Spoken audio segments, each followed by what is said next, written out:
Hello friends. I tossed out whether to do a video today, and so I thought I would. I'm sure that you can empathize with this, but I've been having a very hard time with what's going on in Gaza, the terrible, horrific, horror story, living nightmare that is the genocide that is happening in Gaza by the terrorist regime, Israel regime. You couldn't call it anything other than a terrorist regime, genocidal regime. And I would urge people to start reporting the IDF account on X, Twitter, to just reporting it for violent extremism. And we have to change the narrative about, Israel from this point on.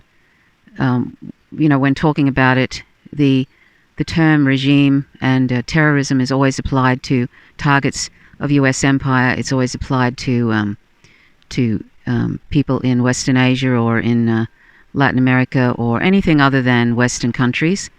And it has to be turned around on the U.S.-Israel genocidal sort of thing that's going on. I mean, it's basically the U.S. and Israel together with Western countries, with the U.S. protecting Israel as they commit this genocide, and I'm sure they intend to take it as far as they can get away with in as quick a time as possible before something happens that interrupts the mass killing of Palestinians. And I think they're trying to do that.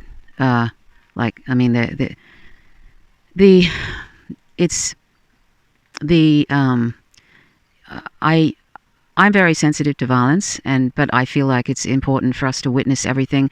If we're doing everything humanly possible in our own personal lives to end this, there are no words really to describe how appalling this is. If we're doing everything we can to try and bring this to an end, this genocide, a ceasefire, as I've said, is the minimum standard of decency. That is a ceasefire and humanitarian aid and to stop bombing hospitals, all these things. I mean, it's so outrageous. I don't know what the Nazis were like, but this is, when it came to bombing hospitals, I don't know. And snipering doctors inside the hospital, bombing pediatric cancer wards, bombing ICU. I don't know. By the way, this is faux fur. It's not real. I'm vegan, so I don't wear animal fur, animal skin, etc. I just thought I'd mention that. And you wouldn't believe it's spring. That's Tasmania for you. Sorry, I digress. Now I've lost my train of thought. I'm a bit depressed with all that is going on here, as I'm sure you are. But I've seen, as I said, witnessing what's going on. It's important to do that, but at the same time, it's like the helplessness, which I'm sure Western countries are quite happy that we have almost like a learned helplessness now, seeing that protesting does not mean a thing to them. Protesting was ignored back in 2003 before the war on lies, the Iraq War, and I think that really put a nail in a lot of hopes of governments even listening. And I think the only thing that would stop this from happening is either Hezbollah and Iran and some other countries did something, escalated to violence, more violence, to end this, because I don't see any other way this is going to end. There are people who have different opinions on that, but and I'm not for violence, but I think that the U.S. empire and this genocidal Israeli regime are just so bloodthirsty, and the U.S. wants to be wants to have a unipolar world and won't accept that it's a multipolar world, and they want full spectrum dominance, and they've wanted that for a very long time. And this is a great excuse, what's happened with Hamas in relation to Israel, that this is a great excuse to try and maybe bomb Lebanon, bomb Iran. There's resources in Gaza. Is it a trillion? Oh, there's a huge amount anyway, 500 billion or something. There's a lot of gas in about 30 miles off Gaza. It's a huge store of gas, and so they have their eyes on that. So that's not surprising that this is a great excuse to either force everyone out of Gaza into the Sinai Desert and kill as many as you can in the process, so that you can then have unobstructed access to the gas outside in the ocean along Gaza. So there's that. Then there's a huge amount of resources in Iran that they'd love to get their hands on, because capitalism and imperialism are inextricably linked. So that makes total sense that the US then would want to invade Iran, get their hands on those resources, and destroy that country. And that's not going to be so easy. It isn't Iraq, it isn't Iran, it isn't Iraq, it isn't Afghanistan. And then, of course, if they invade Iran, then Russia will get involved, because Russia is very close to Iran. So there's all these kinds of things swirling around. And I think the US is that sort of, kind of power hungry and full of itself, that it might actually think it can get away with that. So they've abandoned the Ukraine, 500,000 dead or something. The country's destroyed. And it's like, even though Zelensky helped with all of that, but it's like, you're on your own now, Zelensky. So that's destroyed. And now they're on to the next one. And, this is, something has to happen to this. This is really insane. Something has to happen to stop this monster of an empire. It's already put us helped put us on this imminent extinction from the climate crisis, with capitalism out of control and just getting more and more end-stage capitalism. And but now, they basically want just a full-scale World War III, and probably try out their tactical nukes on places like Iran. Israel tries out new weapons on the population of Gaza, and the US has tried out weapons on their own troops. They've tried nuclear bomb radiation and all sorts of things. But anyway, it's just those two governments together are the most dangerous pairing on the planet right now.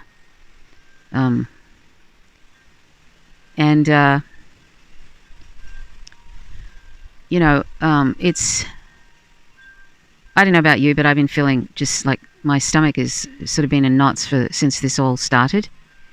Since I realized, I just thought, when that happened on the 7th of October, I thought, oh no, this is going to be massive. It's going to be much, much worse than the usual mowing of the lawn.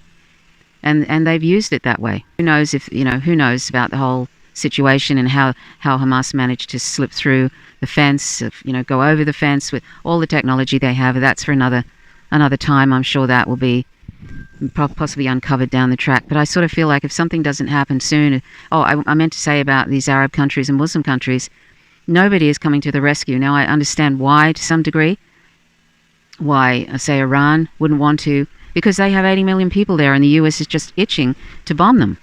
And Lebanon, they could just bomb them to the Stone Age if they wanted to, the US, even though, Hezbollah in Lebanon has plenty of missiles. They've got like 100,000 missiles, and they have sophisticated weapons now. So, it's not going to be an easy thing to fight Hezbollah. And some of those can actually reach those those big air freighter, not air freighter, but, where they have the planes. What do you call that? I forget. I told you I was depressed, so I'm having word finding problems. But so they could an aircraft carrier. That's it. So they they could easily bomb the aircraft carriers with the weapons they have. So anyway, so Arab and Muslim countries aren't going to do anything. They could do something if they all got together and the plans that they had to affect oil supplies and all that kind of thing. They had a few sort of point plans, and Saudi Arabia has now decided to back out of that. In fact, they're providing weapons, some kind of iron dome-like thing to prevent missiles from getting from Yemen to Israel. So thanks a lot, Saudi Arabia. But what can you expect in many ways, because they were involved in a genocide in Yemen. So, you know, interesting that they were, that they have been a close ally of the US for a long time. And obviously there's been some deals made, I think something to do with Olympic Games approvals or something for Saudi Arabia. It was something like that, I think. The carrots were being dangled in front of them, and obviously it worked.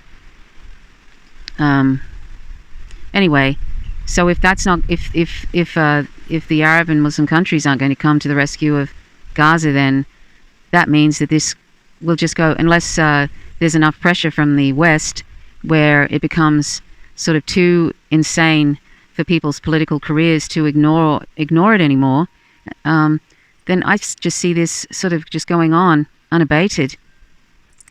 I've got a little cat on my lap. I can just see this genocide going on unabated, and they're going to try and kill as many Palestinians in the West Bank and in Gaza as they can. And then if they can, they'll drive them down to the south where they've been bombing, and they'll either try and kill them there or push them through into the Sinai Desert, where they'll be in this sort of Gaza, the second version of Gaza in the Sinai Desert, sort of living in a tent city, and no employment or anything like that, as it was sort of in Gaza, inside Palestine. So, and just leave them there to die, basically.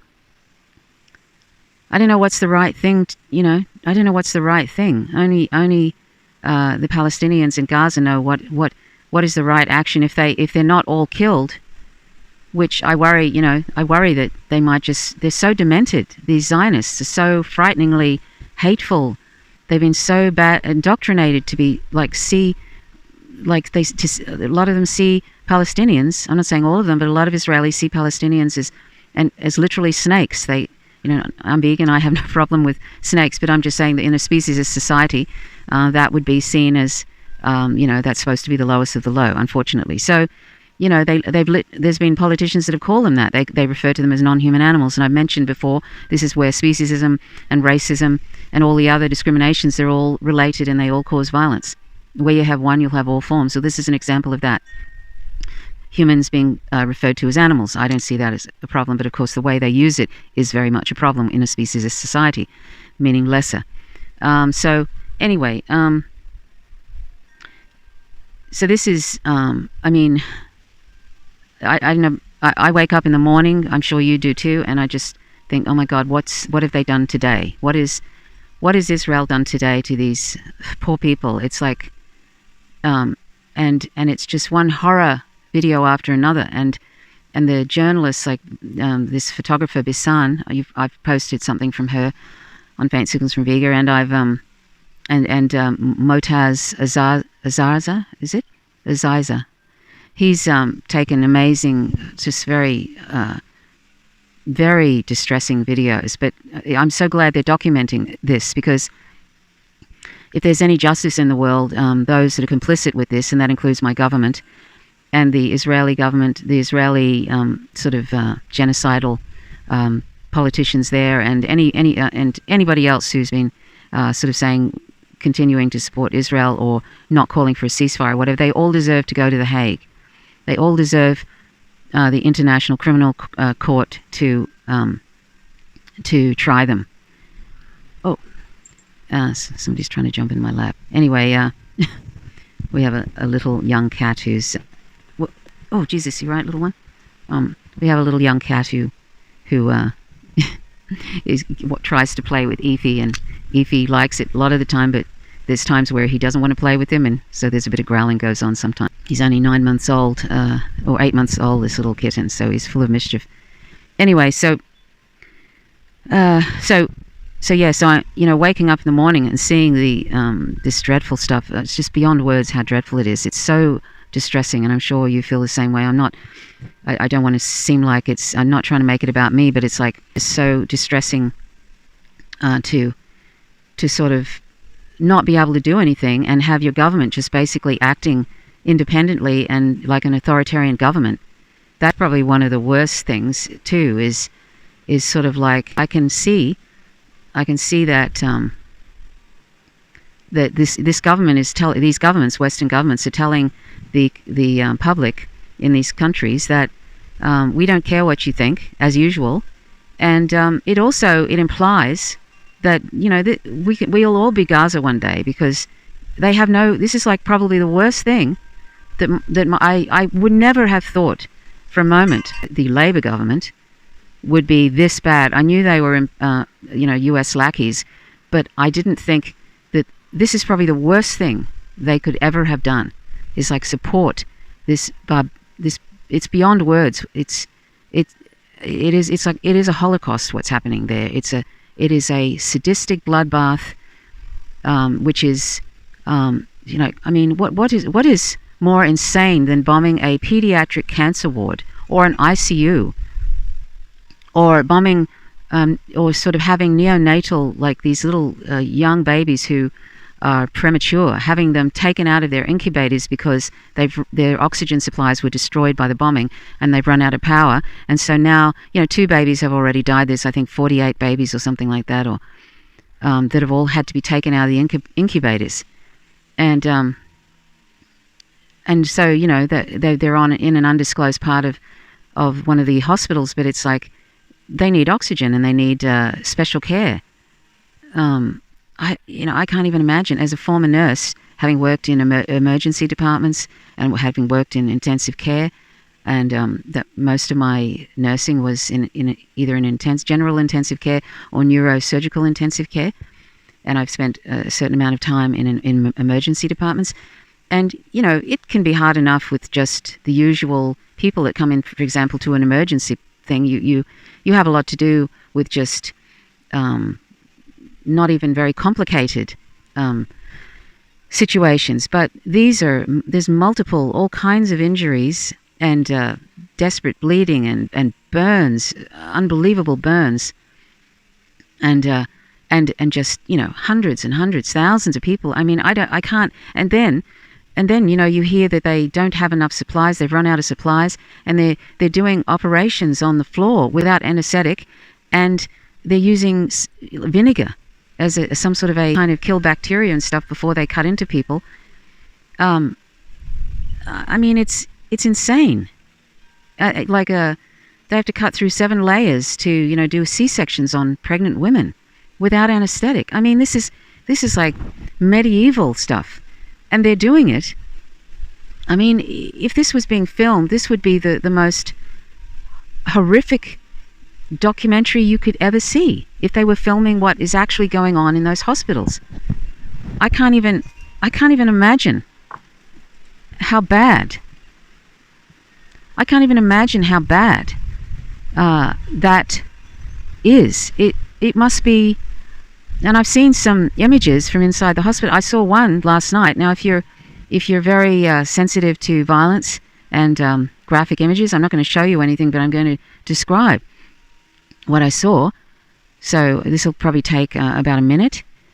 I saw this doctor, just his hands, and there was a sort of a bench full of these children. There must have been about 6 children, and their faces were blurred out, but you could see they were really in a bad way, and he had to kind of I was thinking you would have to triage those children and decide who is the worst, or who is probably going to die, from their injuries, and who might be the one that can be saved, or the ones that can be saved, and you have to make that choice over and over and over again. And even the ones that might be able to be saved, because I don't know what they have as far as, antibiotics and all that kind of stuff. I don't know what kind of medicines they have there. And I can't even imagine, how are they doing anything without oxygen? You can't. And they're having to do operations on children without anesthetic. I mean, it's like unfathomable. And what is when I say this, and I was thinking, when I was seeing these children, I was thinking, none of them, they weren't really making any sounds. I was thinking, probably none of them are even going to survive. So, I mean, I think I saw some poor girl who was covered in. Now, if you've rejoined and stuff, I'm sorry it's taking longer than a minute. So probably another couple of minutes and then I'll be finished. I saw another girl who seemed to be burnt really badly, and they were trying to treat her, and she was in terrible pain, and they were trying to, because burns are incredibly painful, and she looked so badly burned. And she's like, you can pick up infections just like that. You can die. I've looked after somebody who was badly burnt, who was in a helicopter crash, and he was still able to speak and everything, but he was on a ventilator, and he had such extensive burns and third degree and stuff that there was no hope for him, and so he was, they expected that he was going to die, but he was able to communicate. And but it's a dreadful thing when you know that they're not going to be able to survive, and yet they're conscious and stuff like that. It's tragic, it's just. But this child, what kind of help is she going to get? And I don't even think she could survive those burns. And she looked like she was in terrible pain. She must have been she looked like she was about, I don't know, 8 or 9, crawling along the floor. That in itself, like the picking up infection on the floor and stuff. Even in the best of circumstances, people with these kind of injuries, probably it'd be a toss-up, the multiple injuries they have. It'd be a toss-up if they could make it, but under these circumstances, the likelihood is very, very slim. So they've, assigned this terrorist Israeli regime has assigned the children of Gaza to these suffering, dreadful fates, where they're either maimed or they can't survive, but they go through terrible suffering before they die, or they die under the rubble. They spend days and days under the rubble with no sign of anybody coming to rescue them, and they die of starvation and thirst, and fear. Imagine that thousands and tens of thousands of people are under the rubble that may be alive and will never be rescued in time, and they'll just die of either suffocation or starvation, or dehydration. That kills people in about 2 or 3 days, and it's a dreadful way to die. And they probably are pinned under something too. They might have their limbs crushed, so they're going, it's so awful. I don't know, I keep thinking my government is just letting this happen. They have no, they should never ever talk about human rights again. They have no moral authority whatsoever to ever talk about human rights again after this. I'm so angry. I'm so angry. I'm not a violent person, but I'm so angry. It makes me feel like smashing up the fronts of these politicians' buildings, even though they aren't here on the island. That's not going to make any difference. They'll just end up in jail or something. But they seem to be absolutely resolute that they're going to allow this to continue and prop it up and just spout nonsense and propaganda that's an insult to our intelligence. That's what they're doing here, Senator Penny Wong and Albanese, as well as posting frivolous bullshit about, sort of just trivial stuff on their feeds. And everybody in the comments section is having a go at them about this, and they're just going along. It's fine, who cares? They're not saying that, but they're just ignoring all of it. And I'll just tell you that one of the worst things I saw, just when I thought I couldn't see anything that's more horrifying. Now, if you're sensitive to graphic imagery and violence, to upsetting information, then just fast forward for the next minute and a half. I saw this what looked like debris, blackened debris, and it was on a table, and there was a man with plastic gloves on. You could just see his arms. He's on the other side of the table, and there was two or three Palestinian women on the other side, and he is showing the man with the gloves is showing the women these charred parts of children that they might be able to recognize, and maybe they be able to recognize their child, and then they could take those body parts to have them buried. That was initially I wasn't sure what it was, and then I was sort of thought, I think I know what this is, and that's what it was. So there was he was picking up sort of parts of there was a hand, and it's all blackened and charred, and bits of other parts of bodies and stuff, and seeing if these mothers could recognize, if they were the mothers or maybe they were the aunts, the mothers were killed, who knows, but see if they could recognize who these children were so they could bury them. Can you I can't even, I mean, there are no words to describe how horrific that is. And I mean, these sort of things, I've been watching all these various videos now and trying to give myself some time off, but feeling like it's really important we bear witness to all of this, because if they have to go through it, the least we can do is bear witness to it and do whatever we can individually to try and stop this, have it at the bare minimum a ceasefire, and have humanitarian aid, because this is an outright genocide. This is a textbook case with intent. Intent is apparently the hardest thing to prove about genocides. The Israeli demented politicians have made it very clear their intent on numerous occasions. So it'll be, if they ever see the inside of the International Criminal Court, which they probably won't, but if they ever do, this will be a very easy one to prove that this was genocidal and they had intent to commit genocide.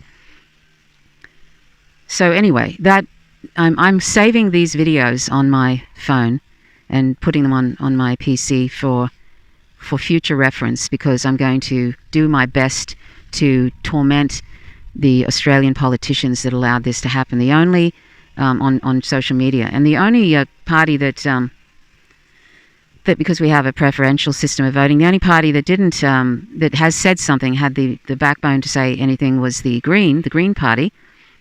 And I don't even know. I think some of them are good people. I don't even know how, if that's sort of a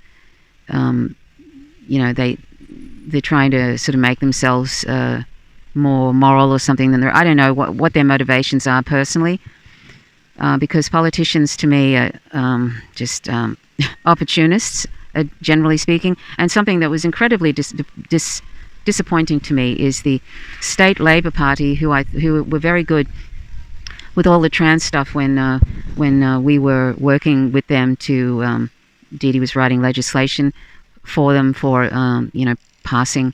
She and somebody else, there was a group of us, but she was mainly writing the legislation, and they were pretty good about that, the Labor Party, and helping that go through. And now they're completely silent. I haven't seen one post from any of them on social media, on Instagram, about this. It's like it's not even happening. And they're just posting their usual stuff. I met this person there and we did this, and that kind of thing. And I've said something on the various posts. I've met these people personally, individually, and there's one in particular, I won't mention her name.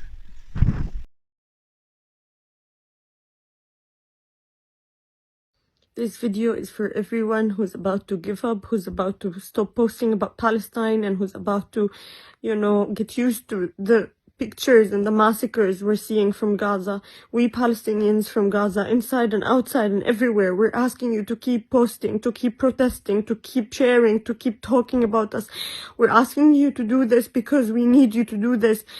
Right now, people, it's been more than a month, people are commenting, I feel helpless, nothing is working, but we need you to keep doing this. This is what Israel wants. They want to make us all fatigued and stop posting. They want the world to stop caring about what's happening in Palestine and get used to it, but the genocide is still continuing. Thousands of civilians have been killed, including children and women, thousands of them, and there are gonna be more thousands of them if we don't demand a ceasefire right now. Keep writing to your representatives, keep calling them, keep going on the streets, keep doing what you're doing. We need you. This is not the time you stop. We are tired, we are exhausted, we are still doing our job. Please, this is the least you could do. We need you to keep doing it, keep boycotting. Everything matters, every single action matters, and this is how we're gonna have a free Palestine. Guys, please don't stop now.